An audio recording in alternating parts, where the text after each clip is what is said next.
सिन्नर तालुक्यातील आगासखिंड शिवारात आज पहाटे 4:30 वाजेच्या सुमारास वन विभागाने लावलेल्या पिंजऱ्यात एक बिबट्या जेरबंद करण्यात वन विभागाला यश आले।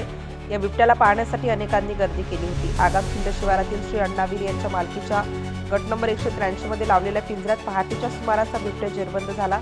बिबट्याला माननीय सिद्धेश सावर्डेकर, उपवन संरक्षक पश्चिम भाग नाशिक, श्रीमती कल्पना वाघेरे, सहाय्यक वन संरक्षक यांच्या मार्गदर्शनाखाली श्री वनपरिक्षेत्र अधिकारी सिन्नर प्रादेशिक श्री हर्षल पारेकर, वनपरिमंडळ अधिकारी संतोष शिंदे, वनरक्षक श्री चंद्रमणी तांबे यांनी वन उद्यान मोहदरी या ठिकाणी नेण्यात आले। रविवारी दिनांक 4 रोजी शिवडे शिवारात गोरख लक्ष्मण जाधव वय 40 वर्ष हे शेतमजूर विहिरीच्या जवळ जेवण करत असताना त्याच्यावर बिबट्याने हल्ला केला होता। मात्र या झटापटीत बिबट्यासह शेतमजूर गोरख जाधव विहिरीतील पाण्यात बुडाल्याने मृत्यू झाल्याची दुर्दैवी घटना घडली।